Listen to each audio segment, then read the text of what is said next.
Oregon is going to the Final Four. The following is a Learfield presentation of the Oregon Sports Network. And Oregon is going to play in the national championship game. Big Ten champions. Big Ten champs. National champions, yes. Oklahoma City bound the Oregon Ducks. Awesome day to be a Duck, man. Boom inside. Touchdown Oregon. He gets loose. Fires. Hit. Pops the three. Oh, yeah. It's all Oregon. This is Duck Insider. Duck Insider. It's about how to be a group of people that know how to love each other to the absolute fullest. Pleasure, a joy to be with them each and every day, and I can't wait for the future. It's just fun to be a part of a community that cares, that is passionate, and when we come together, powerful things can happen. This is Duck Insider on the Oregon Sports Network from Learfield, presented by OnPoint Community Credit Union. People are the point. Now let's go live to the Country Financial Studio to talk Oregon Duck Athletics. It's a Wednesday here in the Country Financial Studio, and big news coming out of the Oregon football front. On ESPN about an hour and a half ago, Dante Moore announcing that he's going to return to the University of Oregon for next year's 2026 football season. Dan Lanning, he tweeted out the biggest duck emoji that we've seen on the Dan Lanning Twitter feed as all of these transfers are coming in. This one that we can talk about. Obviously nothing official, but when somebody goes on ESPN and announces they're coming back, it means that they're probably going to come back, and that's great news. Dante Moore, one of many Oregon Ducks that have announced that they are going to return for next football season to run it back and finish some unfinished business. Both of the edge rushers, Tatum Tuioti, Mateo Uiagalelei, they're coming back. Bear Alexander, Amari Washington have announced that they're coming back. Pancho Iapani-Laloulu announced that he is coming back. And now Dante Moore has announced that he's coming back as well as one of the tight ends, Jamari Johnson, announcing that he is coming back. And Jamari's going to see a little bit of an expanded role this year because Kenyon Sadiq announced that he's going to declare for the NFL draft. So a huge Duck that is moving on to the next level. All of the best things for Kenyon Sadiq. That's really what Oregon is for. We love the players that come back and want to finish for another season, but we also love the players that go and use their platform that they've built here at the University of Oregon and translate to the next level. Kenyon Sadiq, he released a full message to the Oregon fans, to his teammates and his coaches on social media. He also said, "Thank you, Oregon. Truly an amazing experience." And it was an amazing experience to watch Kenyon Sadiq throughout his career. Also, Dylan Thieneman this season with the Oregon Ducks. He announced that he is going and declaring for the NFL draft. We are going to talk about all of the future pro Ducks and the career and legacy that they left here at the University of Oregon with Dusty Harrah, the Oregon Sports Network, Oregon football sideline reporter, joining the show in just a few moments, breaking down this football season, the continuance of some legendary legacies here at the University of Oregon, and also some legacies that now have written the final chapter as they will extend their career into the NFL and their professional endeavors as well. Also talking about some Oregon basketball from last night as the Ducks went on the road against a very good Nebraska Cornhuskers team, a team that is still undefeated and stayed that way after Oregon played them last night. A 90-55 final score against the Cornhuskers. It was a game in which Oregon made very competitive early. We're playing great defense in the start of this game, especially in the first half. These two teams were tied at 28 going into the under 4 media mark in the first half, and then Nebraska went on a big run, and a run that Oregon ultimately never answered because Nebraska then closed the half, ended up leading by 12 at the end of the half. It was a 14-2 run going into the break. That run only continued. Nebraska scored 48 points in the second half to Oregon's 25. Ultimately, it was not the way the Ducks wanted to perform on the road against Nebraska. A one-and-done road trip for Oregon before they travel back here and play Michigan coming up in just a few days at Matthew Knight Arena.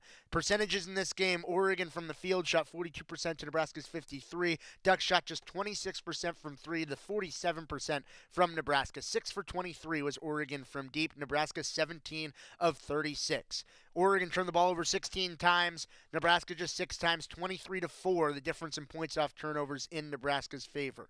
Ultimately, just one of those games that went the way of the Cornhuskers, and they played better basketball. They're one of the better teams in the country. They're one of the last undefeated teams in the country.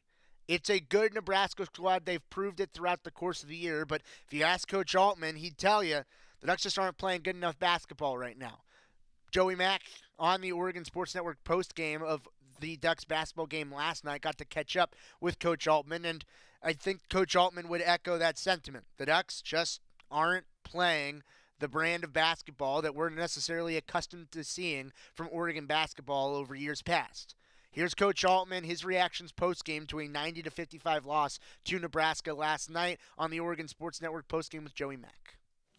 Coach, I was just going through some of the individual numbers. What sticks out to you as you look at the box score here tonight? Well, the points off turnovers, obviously, 23-4, and second chance points, 11-6. The first half, we just gave into it.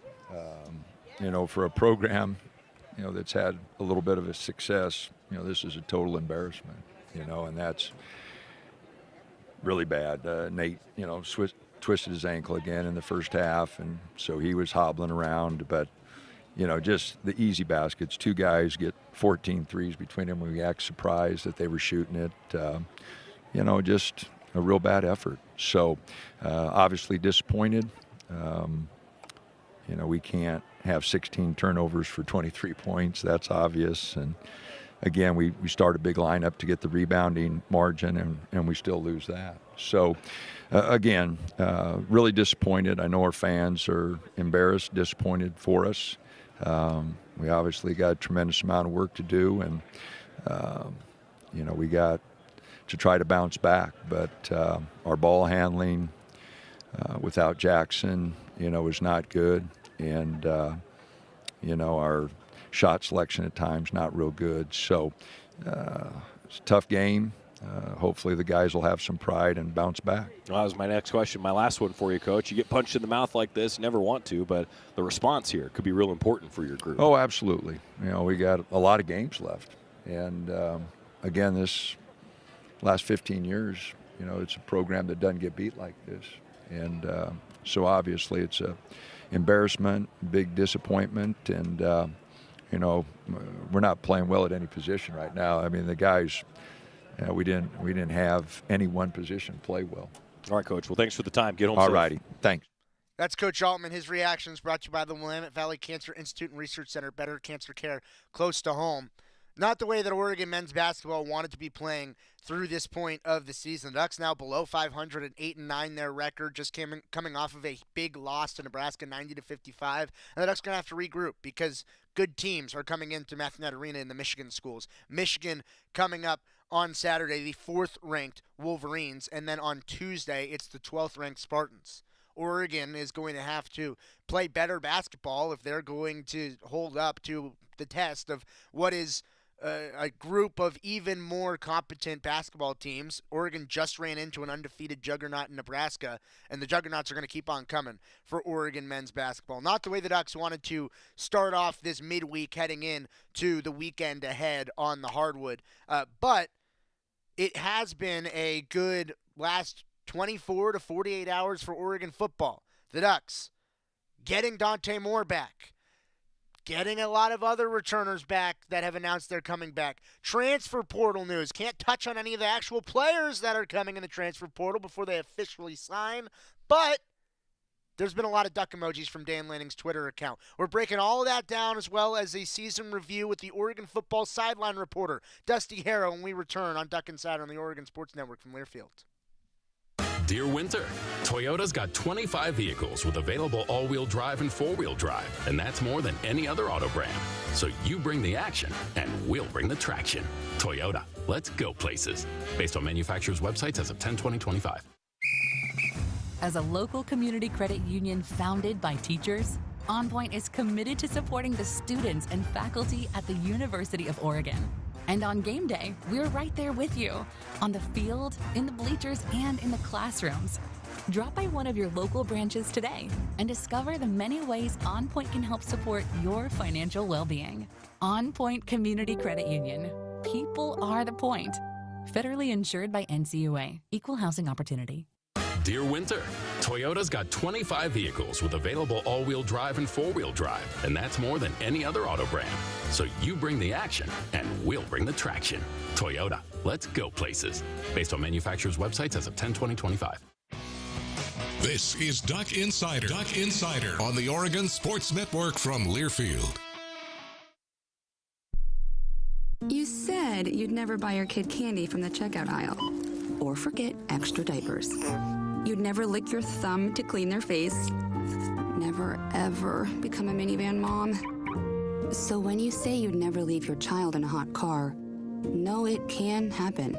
Cars get hot fast, and kids can be at risk in temperatures as low as 60 degrees Fahrenheit. Never happens. Before you leave the car, always stop, look, lock.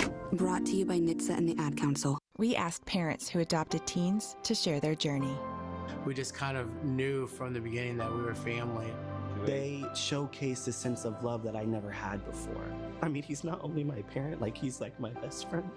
At the end of the day, it's all been worth it. I wouldn't change a thing about our lives. Learn about adopting a teen from foster care. Visit adoptuskids.org to learn more. Brought to you by Adopt US Kids, the U.S. Department of Health and Human Services, and the Ad Council. I want you to know. I said I want you to know right now. You've been good to me, baby. Better than I've been to myself. We're back inside the Country Financial Studio. It's Duck Insider, brought to you by OnPoint Community Credit Union. Ryan Milano and Dusty Harrah is here. Dusty, it's so great to talk to you. I never get this opportunity on air to talk to you. Joey had a little bit of travel issues getting back from Nebraska, so he said, bring in the righty. Milano's coming in. He gets to talk to Dusty Harrah, and I think that this is a perfect time to get to talk to you because it's right after the season. The emotions are raw, but first, just how are you in this sort of come down of season?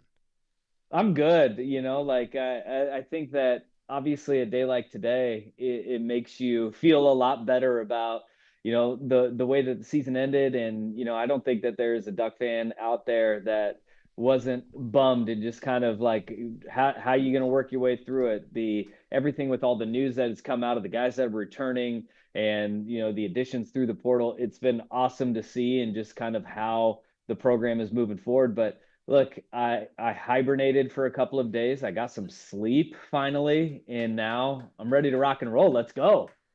I think it's always pretty fun when you get like almost a LeBron James style decision on ESPN from your quarterback, and then the decision goes your way. Just how did you watch Dante Moore about an hour and a half ago announcing that he's coming back to the University of Oregon for next season?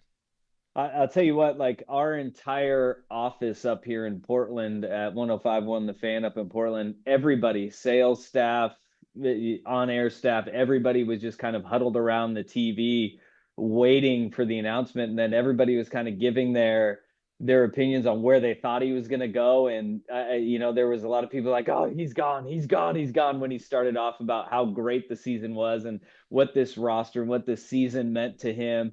And then as, the buildup about, what he was looking forward to, that energy changed. And then there was an eruption when he said that he was coming back. So it was really cool to kind of be in the work environment and to see how everybody's kind of pulling, behind that decision and to watch it with a bunch of people that are just as big as fans as anybody else. Well, and Dusty, I'll ask you because I'm not sure we necessarily expected for Dante Moore to come back. It was kind of the entire season looming. Is this the only season we'll see Dante Moore in an Oregon uniform? And the season was stellar. He was 4th all-time in single-season completion percentage, 7th in passing yards, 8th in passing touchdowns in a single season in Oregon history. So what does it mean for the team as a whole that Dante Moore is going to get an extra year of experience under his belt to play with this Oregon football team? I mean, it's invaluable. I mean, it's not just the fact that, one of the best quarterbacks in the country is coming back to Eugene, but Dante Moore showed a level of maturity that not a lot of guys have when he decided that he was going to come to the University of Oregon and he was going to sit for a year. And that is what kind of made this, Willy Woney a little bit more difficult for everybody to dissect, is that when you do that, you are looking for something more than just playing time and getting to the NFL. And I think what everybody kind of learned about Dante Moore, on the outside, is that he's a guy that is really committed to the process of being a quarterback. And that's something that is special. And we saw what year one with Bo Nix to year two with Bo Nix and how that went. We've seen with all of the Oregon quarterbacks, right, that have come through. And it's a great list, and it's a long list of, the jump that a quarterback takes in a specific system, not just playing the position, but in a specific system where your reads and your verbiage there's continuity there. A quarterback can go a long way, and he can make great strides. And even if the coordinator does change, because we saw that with Bo, right? We saw Kenny Dillingham to Will Stein, and within a program, you will have, as much of the same verbiage progressions as you possibly can. And just the sheer number of snaps that he'll be able to see and that he saw this year, that translates to the next year. Because how often do we talk about, this guy has seen everything? You see that on television broadcasting, you hear it on radio broadcasts. And that was quite the luxury to have with Bo Nix and Dylan Gabriel, two guys that have played more games than anybody else in the game of college football. You see so much, that sticks with you and that resonates. And if you can translate that from one year to the next, I mean, the sky's the limit. But having the signal caller, the leader, and a guy who is really somebody who progressed so much through the course of this year, it's huge for this Oregon team. I'm glad you brought up the process for Dante Moore, because it really does seem like the decision to come here at the University of Oregon and make the decision initially that I'm going to sit behind Dylan Gabriel for a year. It's consistent in this decision where on his announcement he talked so much about talking to people he trusted and what's best for his development. And when Bo Nix and Dylan Gabriel have the two most starts in the history of college football, we've seen what experience can do for them, where both of them at points this season have started at the NFL level. And Bo Nix is a player that earned a bye in the NFL just 2 years in his sophomore season in the NFL playoffs. It's about the development process that Dante Moore is going through, where he's had 1.5 seasons as a starter now at the end of this year, and when he's coming out as a 21-year-old next year, he'll then have 2.5 and nearly 30 starts under his belt as a collegiate quarterback. The difference between where Dante Moore sits right now in his collegiate experience and preparing him for the NFL level with the amount of snaps he's going to get next year, I think is consistent with the decision he also made as a sophomore to come in here and say, I'm going to take a beat and sit behind Dylan Gabriel for a year because I'm focused on my own development. No doubt about it. And I loved what he had to say too about, he was asked directly, Dylan Raiola is a guy that his name is brought up on the interview. And he said, look, like, learning is all part of this, right? And as much as you can absorb and you can help the guys on the roster, whether it's, any of the quarterbacks that are playing for the University of Oregon and on the roster, it's a team effort to get those guys up. It's not looking over your shoulder saying this guy's going to take my job. It breeds competition and pushing the guy that's in front of you and being willing to help those guys out, because that's what the betterment of the team and the future of the program is going to be. And I think that is a really special element to what the future can be with Dante there and with that entire quarterback room. I mean, I think it says a lot about the culture, and we talk about it so much, the culture that Coach Lanning, the rest of the staff have put together. It's, I think, a good place to start here with Dante Moore. Keep in mind, Dante Moore was not announced the starting quarterback for this season until game week of week 1 against Montana State. And now you flash forward, or rather flash backwards from where we are now. And sure, it was a disappointing close with the way the Peach Bowl finished and it being a relatively non-competitive game against Indiana and a big win for the Hoosiers against Oregon. And you think, well, that's not the taste that we want in our mouth at the end of this season. But you look back to that week leading into the Montana State game and you think, well, there's so many freshmen that are playing so many key roles, and we don't even really know definitively who the quarterback's going to be yet. And you got to replace so many players on the secondary.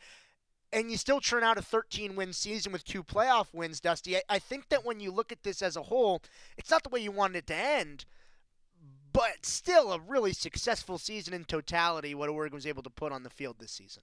Yeah, I think everybody's emotions, they run high in the immediacy of a season ending, and it's hard to digest that. But when you think of, taking that next step forward and what that means for a program, we saw that. We saw growth, we saw development, we saw a team truly transform and get better over the course of a year.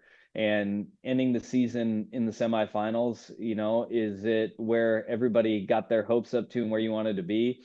No. And it's okay to have, those raw feelings about, man, it just feels like you want a little bit more and you want a little bit more. But as time goes by, you sit there and you have the ability to digest, like, man, that was a great run. And whether it felt like it at the time or not, it was a step forward with this program and going to the semifinals, winning 2 games in the college football playoff. Those are impressive things, and those are important benchmarks to kind of have as a program and continue to lead forward. But then once that season ends, it's not just Dante Moore, right? It's the other guys that are coming back too. The defensive line, where it's Mateo, Tatum, Amari, and Bear all saying, nope, we want one more run at this.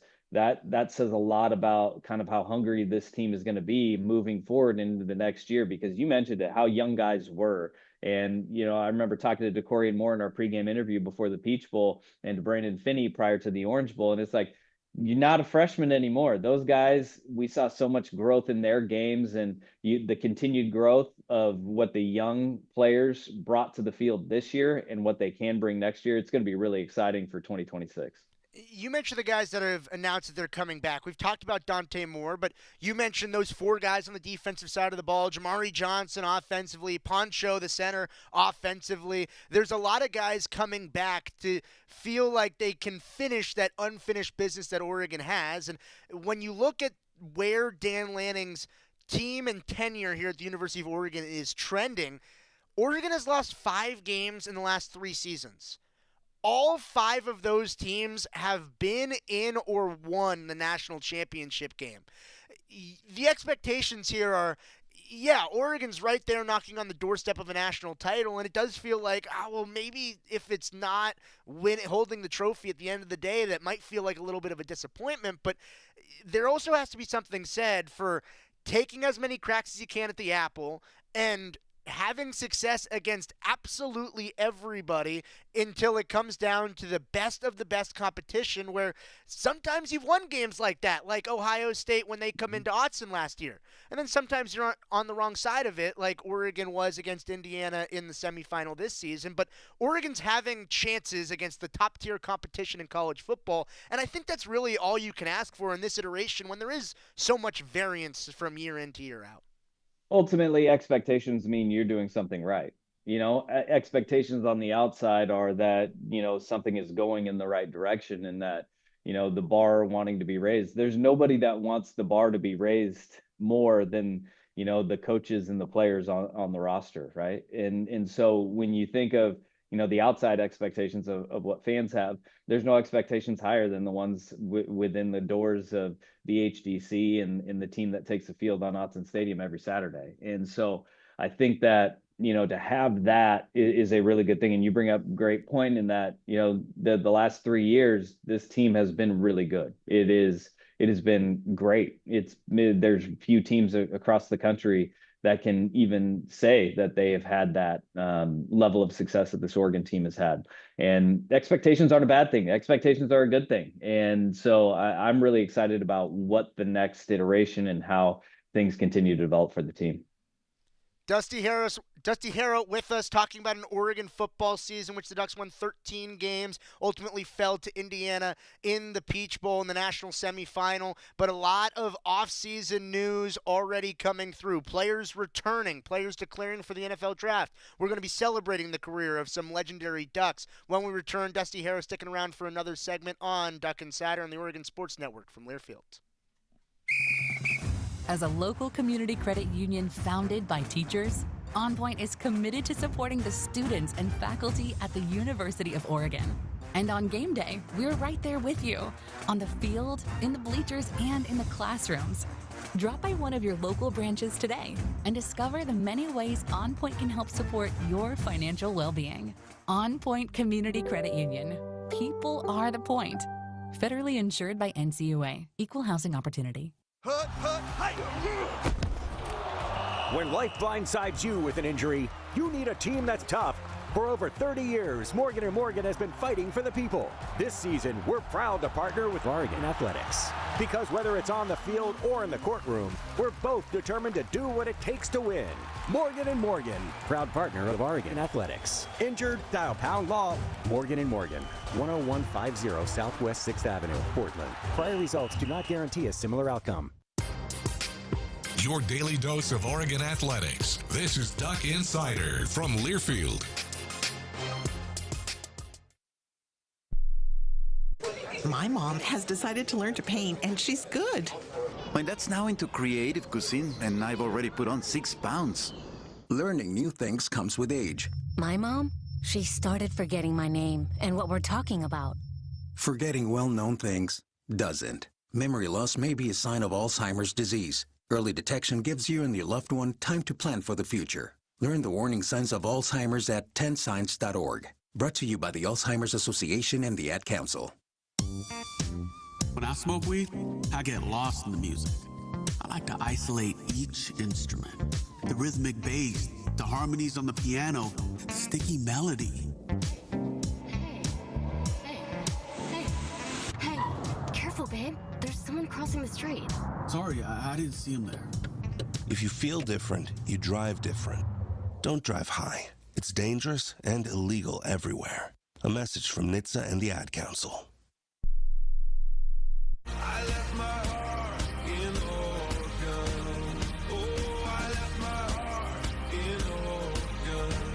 Yeah, I left my heart in Oregon.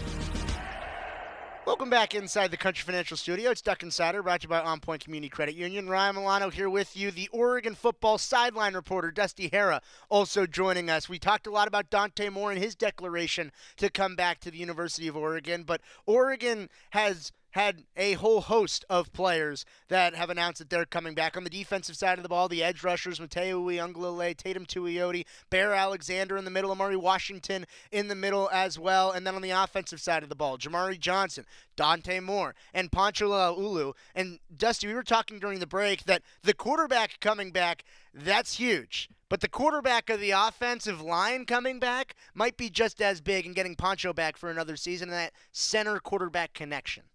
Yeah, Pancho has been invaluable. I think once he was inserted as a starting center, last season, it was at the third game, halfway through the second game of the year, you saw a shift in the way that the O-line started to play.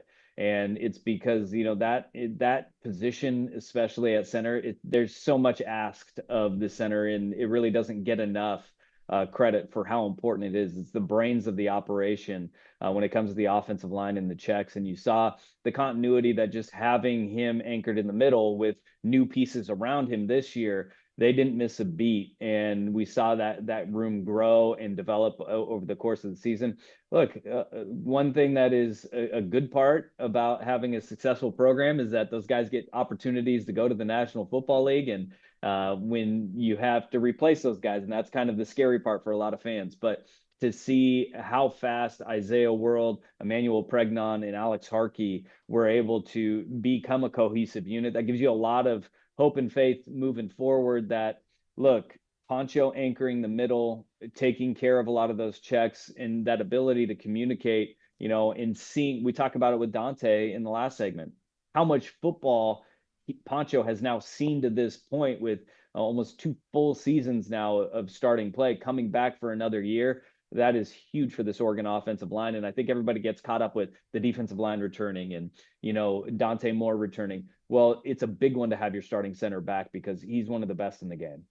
I want to talk about the tight end room because a big loss to the NFL draft, and congratulations to Kenyon Sadiq announcing that he is going to declare for the NFL draft, probably going to be a top 10 to 15 pick in the NFL draft coming up in just a few months, but also Jamari Johnson announcing that he is coming back to the University of Oregon. Kenyon Sadiq set a bunch of single-season records and is on a bunch of top 10 Oregon leaderboards for his work this season, but I think it also was proven, especially towards the latter half of the year, how much of a weapon Jamari Johnson can be as well in the tight end room. So celebrating the career of Kenyon Sadiq while also welcoming in Jamari Johnson for another season in an expanded role now with Kenyon taking his next steps onto the NFL. Yeah, and Kenyon is such a special player. I mean, I think the word that I continually used over the course of the season is the gravity of Kenyon Sadiq, because he has a gravitational pull. Just wherever he is, defenses were forced to put not just one set of eyes, but two set of eyes on him. And the fact that, you know, he was so big that he became a problem if you wanted to put a smaller defensive back on him. But he was also, if you wanted to put a linebacker or a big safety on him, he was nimble enough to where he became a matchup issue. So he commanded two sets of eyes. That opened up a lot of real estate for a lot of other players. And as we saw, you know, the season progress in Jamari Johnson, who I think if you're talking about a guy who the largest steps from the beginning of the year to where he ended up at the end of the year, Jamari Johnson's got to be on that list, because he took leaps for how good he was at the end of the year and what a threat he was. And he will command a similar type of gravity to him coming up next year. He is an incredible pass catcher and route runner. He creates separation. He is a matchup issue because of his size and length, and who do you put on him to defend him?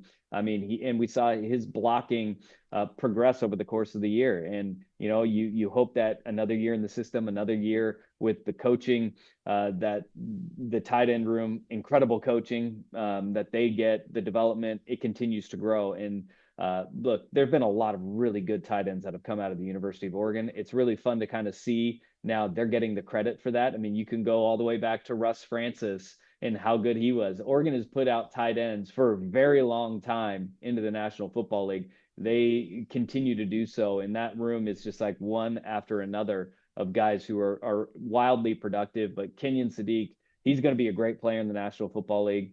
And Jamari Johnson now is in the spotlight for a guy who he has the ability to take over the mantle of the next great Oregon tight end. I'm excited to see it because of the burst that we saw from him at the end of this year.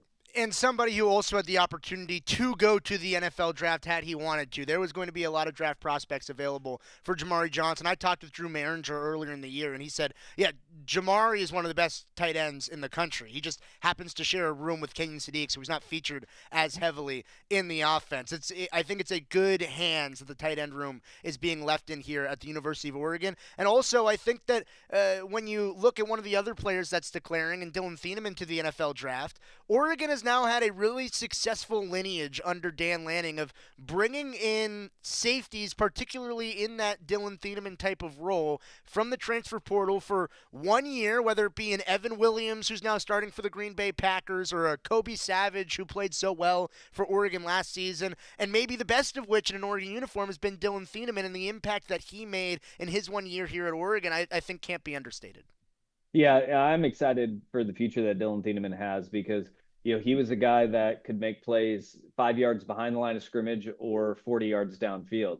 You know, he had such range, and his football IQ was through the roof. And I think that anytime you evaluate a guy to bring in for whether it's 1 year or 2 years, you evaluate what that fit is going to be like in your locker room to your system. And the big one for Dylan Thieneman is that was a guy that he would stick around practice and basically put himself through an additional practice after. And at the beginning of the year, you saw it was just like a couple of guys that were out there. By the end of the year, you saw it was a majority of the players were going through a post-practice, trying to hone their craft and get better. And you just see the production on the field is an indicator of that. The Orange Bowl, and the thing I loved about Dylan Thieneman is that he would make plays, but he was very businesslike about it. But you saw in the Orange Bowl, he made a tackle for loss where he came down from about 15 yards out and he identified the play at the snap and he made a tackle for loss.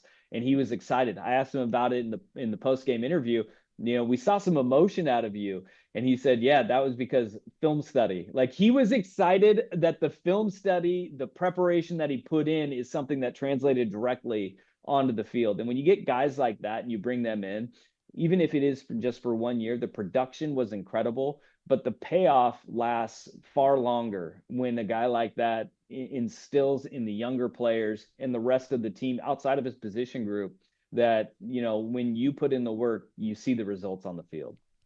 Dusty Harrah with us, talking Oregon football and the transitionary period that the Ducks are in, coming off of the semifinal loss now into the offseason. But as we close the book on this season, Dusty, you have a view that really nobody else gets of Oregon football, because you're on the sidelines for every game. There's alumni and former student athletes that are down there. You get to hear some of the conversations by the coaches and the managers and administrators. Just how different, because you've gotten the experience of viewing games as a fan, how different is your experience on a game-to-game basis when you're down listening to Jerry and Jorgie in your headphones, but then also being able to talk on the sidelines with so many different, basically the who's who of Oregon football just sitting down there? What's that experience like?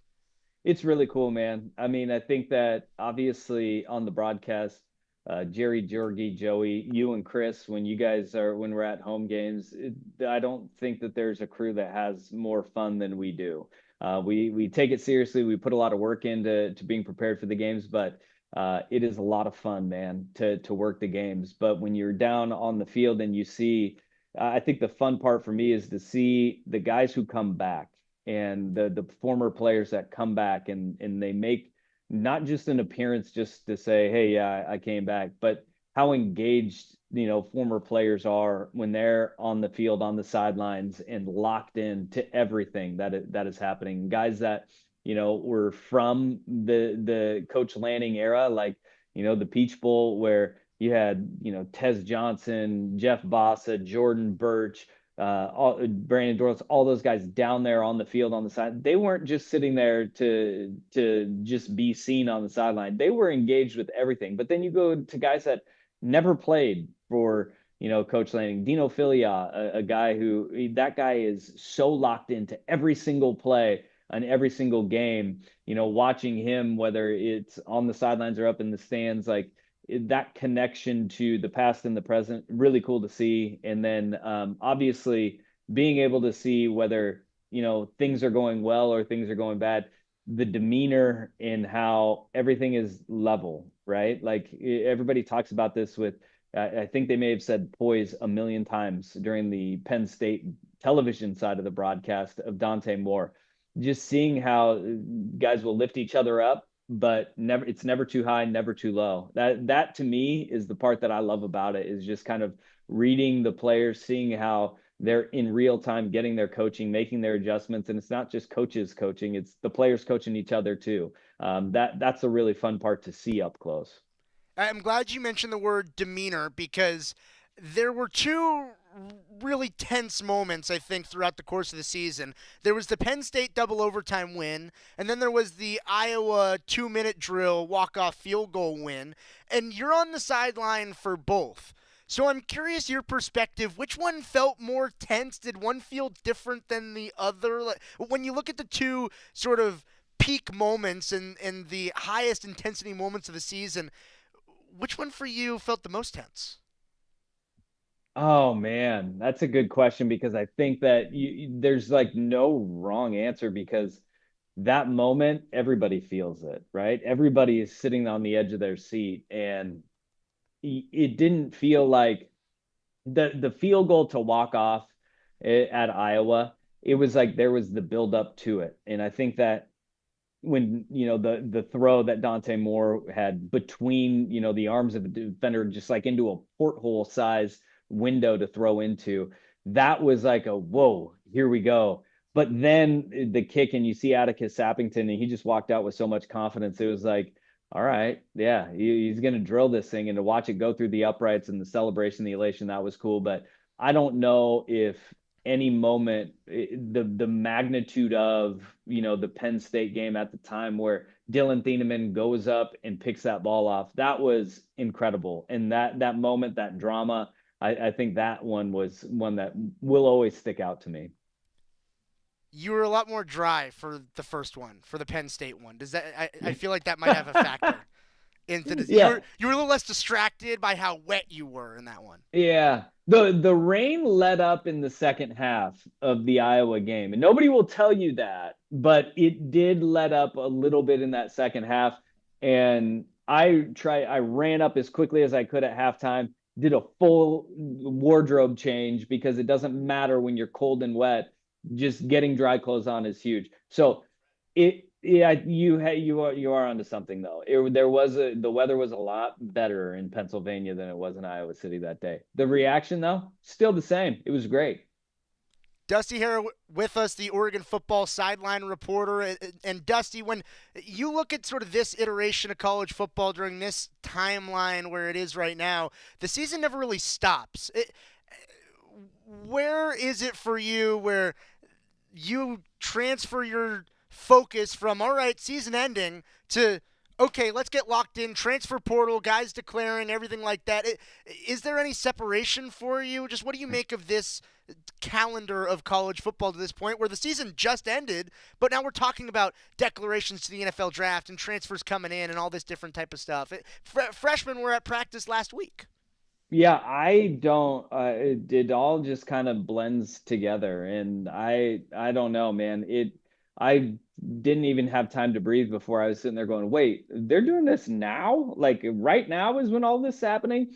It makes for confusing time, but I think it also is a time where it can be rejuvenating and start looking forward to the next year. I'm still thinking about and kind of processing the way that the entire season went and just kind of looking back. And like we talked about earlier, it's like a lot of fans really haven't had that realization of how great of a season it was and how exciting the wins were and the progress that we saw over the course of the year. But because you're forced to turn that page really quickly on what the future looks like. I don't know when spring ball starts. I'm assuming it starts really fast though. And I'm excited for that too, because there's a lot of fresh faces, and the familiar names that are coming back are some pretty important ones. So I'm just amped for that. But to answer your question, like, I don't know if I have two books open right now. Like, it's not, I'm turning the page from one season to the next. It's like, I still have two books open that I'm trying to read at the same time. I really like that analogy. Dusty Harrah talking Oregon football. Dusty, where can fans keep up with you? What else should fans know before we hear you back on the mic on the sidelines for Oregon football coming up next season?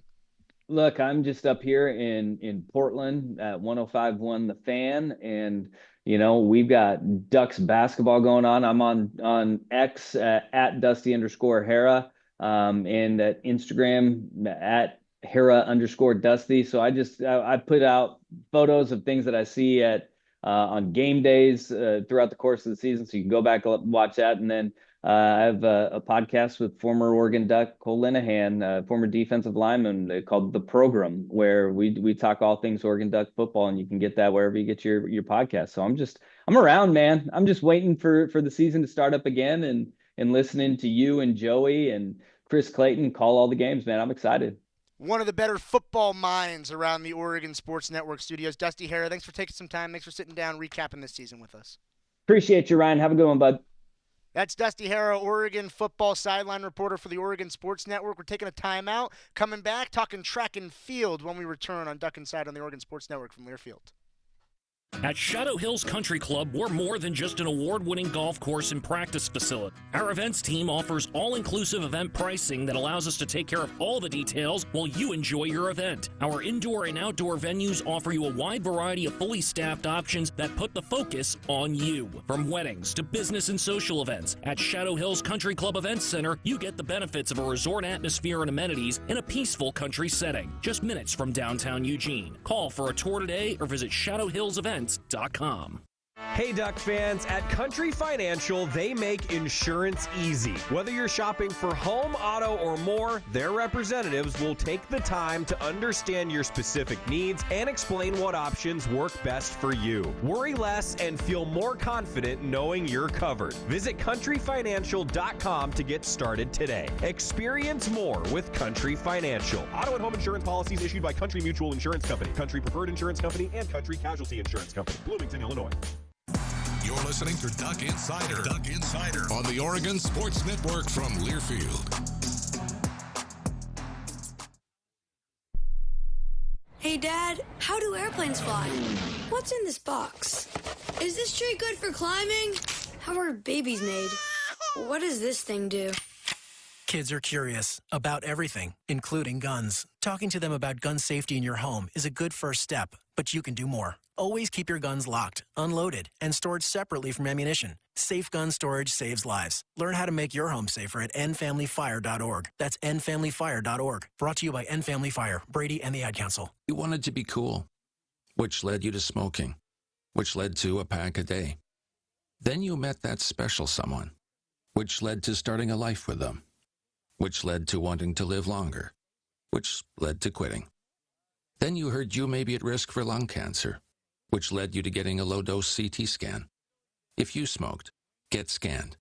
Talk to your doctor and learn more at savedbythescan.org. Brought to you by the American Lung Association and the Ad Council.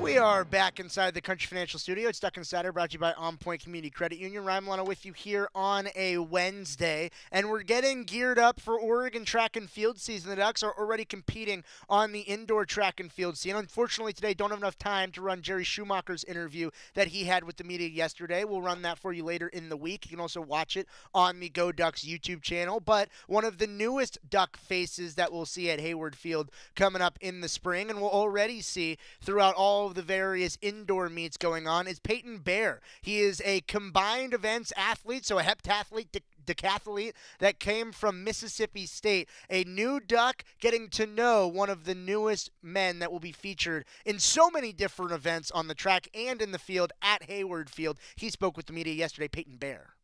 What was, your decision to come to Oregon? Yeah, so I transferred here to the University of Oregon from Mississippi State. There's kind of a lot of factors that went into it. Obviously, my brother's playing football here. I'm originally from Idaho, and so coming closer to home was a big factor in that as well.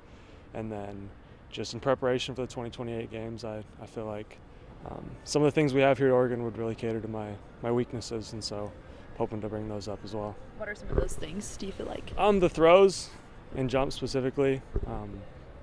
I'm very strong in the 100 and 400 meters in the decathlon, and bringing up the throws and the jumps will really elevate me to where I want to be. What's it like just for you to be on campus now that your brother is here too? It's been awesome. I mean, we were over at the HCC this morning, had breakfast together after he had weights and whatnot, so it's been awesome to be with him. Go ahead. Is your brother planning to run track here as well? To be determined. I hope so. Yeah. Hope we can run on a relay together. It'd be fun. Yeah. What's it just been like adjusting? Obviously you had a couple practices, you're getting things acclimated. What's it been like just adjusting the team and coach and kind of what this program is all about? I think it's been great. We've been meshing really well, and I feel like we made a lot of progress in all aspects, especially technically. What do you remember about the day when you won NCAAs here this last spring in the decathlon? What about it? Yeah, what do you remember about it, just being here? I mean, I have a lot of my PRs here, so I run well here, jump well here, so I'm excited to be here again. Is there something specific about Hayward that allows you to bring the best out of you, or what do you think it is? I mean, our training, we taper for it, so I think that's probably the biggest thing, but also the atmosphere. I mean, there's probably not a better one, at least in the United States, if not the world. There's also a multi-event tradition here at Oregon. How much do you just want to contribute to that and carry on that legacy? Yeah, I mean, that's a big part of it. I mean, obviously Ashton Eaton, he was a big name, and he ran here as well. And growing up, I always watched him, and he's been a big inspiration for me. And I actually got to meet him when I was younger at the Junior Olympics. I hadn't got into the decathlon yet, but my brother was doing it, not Gatlin, but the other one. And so, yeah, it's just cool to be able to be here where he was at as well. Is that what you call the other brother, the other one? No, his name's Jackson. He's actually at Arkansas, but we don't like Arkansas, so. I was going to say, now it's you and your brother are both Ducks. You kind of gang up on the other one a little bit now? Yeah, we give him crap. We're living together, actually. We have an extra room, and we keep telling him we've got an extra spot for him if he wants to come. So maybe in the future. Your parents happy that you guys are, two of you at least, are in the same place now? Yeah, they're very happy about that. It's much closer than where we were before, so I've been able to see him a lot more. You obviously get your first, taste of the indoor season this coming weekend. Just how excited are you to be competing in the green and yellow and just kind of get the season underway for you guys? I'm extremely excited. Fall trainings has its purpose, but it's not the most fun thing in the world. It's finally here. We actually get to suit up and kind of showcase what we've been working on. Can you elaborate why fall training is not the most fun thing in the world? You just run, lift, and run some more, right? So it's finally here we can actually go and do something and see how we've progressed through the fall. What events are you doing this weekend? I'm going to be doing the 60 hurdles, long jump, and the 4x4. And what's just the focus with those? Just getting your technique down? And Yeah. The biggest thing is we have my first heptathlon here in a couple weeks, and so we're just kind of fine-tuning some of those events that we need to get done before then. Do you know where that hep will be at? Yeah, we'll be in Arkansas, down in Fayetteville. So. A place you're pretty familiar with, too? Yeah, I've been there quite a few times. My other brother lives there, so we know a bit about it. So coming off the season you had last year, what drives you this year? What's the inspiration going into the season? That's a good question. Haven't thought much about that actually, but winning is great, but I think just overall progression of the decathlon is the most enjoyable part of the event. Just being able to get better and to continue to get better. There is not a World Championships this year, so the biggest thing is my development and getting better so I can be ready for the following year World Championships and the Olympic Games in 2028 when those come. Is there any specific event you want to really hyper-focus on getting better at to really kind of, elevate and well-round what you're able to do? Yeah, I think in terms of the throws, all of them, there's a lot of points left on the table there. But I think overall, right now, the long jump is one I've been focusing a lot on. For my speed and height and size, I should be jumping a lot further than I am now. And so that's been a big focus. When you live with your brother, I can imagine it probably brings back some times growing up. But how do you feel like you maybe help him, and how do you feel like he's kind of helped you throughout this process? Yeah, he just got back from his mission. He started a mission for the Church of Jesus Christ of Latter-day Saints. He got back a month ago, and so it's been cool because I've been here a couple of months already. I've been able to show him around, and we always had competition growing up, right? We always ran together. It's kind of like big bro, little bro type situation, and so it's just kind of motivating to have him here as well. For your throws improvement, are you working with Coach Blue? Yeah, we were with Coach Blue. Do you work just like with the decathlon group, or do you go in with the throws group? Are you working with like Alekna and some of those other guys? Yeah, so we don't work like in the exact same sessions as them, but when we do our throwing technical sessions, we'll have Seth will be there, Coach Henson, and then Blue will be there to help watch as well. What's it like working with some of those guys? It's awesome. They know what they're doing. They have obviously a lot of experience, and there's a lot to learn from them. Just you talked about just the fall training and now finally getting the chance to compete. I imagine you're a competitor, and competing is one of the best parts. Just how excited are you to just start competing again? I'm extremely excited. There's no better feeling in track and field than when you're running down the track, so I'm excited for that. That's Peyton Bear, the newest combined events athlete, heptathlete, decathlete. He'll get on the track for the first time coming up in late January. January 30th is when the Arkansas Razorback Invitational, when he will perform his first heptathlon as an Oregon Duck on the indoor track. Getting a timeout, and when we come back on Duck Insider, some announcements for some spring sports coming up, as well as some honors for a football player. When we return, it's Duck Insider on the Oregon Sports Network from Learfield. As a local community credit union founded by teachers, OnPoint is committed to supporting the students and faculty at the University of Oregon. And on game day, we're right there with you, on the field, in the bleachers, and in the classrooms. Drop by one of your local branches today and discover the many ways OnPoint can help support your financial well-being. OnPoint Community Credit Union. People are the point. Federally insured by NCUA. Equal housing opportunity. We know you turn to the Duck Store for all your game day needs, and for students at the University of Oregon, it's even more. Class supplies, jobs, a seat on our board, a place to take a quick coffee break. Because we're your student-first, non-profit college store, every purchase you make directly supports the very community we serve. From working in our counters to studying in the classroom, from directing our stores to cheering in the stands, the people we serve, the students, are the very people who are the Duck Store. Back to the Country Financial Studios in 60 seconds. This is Duck Insider from Learfield.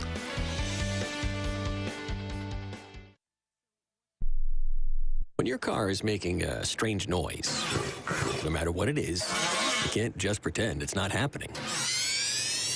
That's an interesting sound. It's like your mental health. If you're struggling and feeling overwhelmed, it's important to do something about it.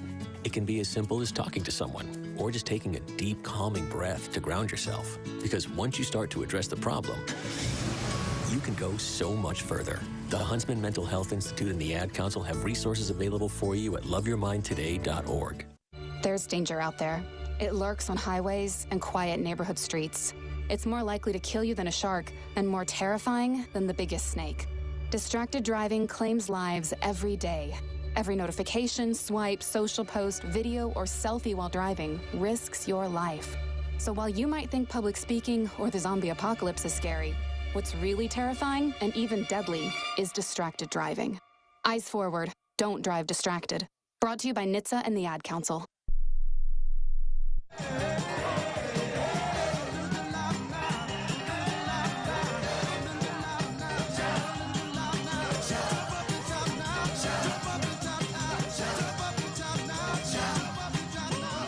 Back inside the Country Financial Studio, closing out the show on Duck Insider here on a Wednesday. Just announced, coming from the FWAA, Brandon Finney announced as a freshman All-American. And I think his play spoke for itself. 3 forced turnovers in the Orange Bowl alone. Opposing teams just did not want to throw at him throughout the course of the entire season. A deserved freshman All-American, Brandon Finney Jr., getting that award by the FWAA, the Football Writers Association of America. Also, we talked with Val Johnson yesterday about a big week ahead for acrobatics and tumbling. The Division I voted to approve acrobatics and tumbling as an NCAA sanctioned sport. It has to be approved by both Division II and Division III as well, but the first check mark, Division I, has voted to approve acrobatics and tumbling as an NCAA sport. Step 1 of 3 for acrobatics and tumbling. More coming throughout the week. Joey's got you tomorrow. Go Ducks.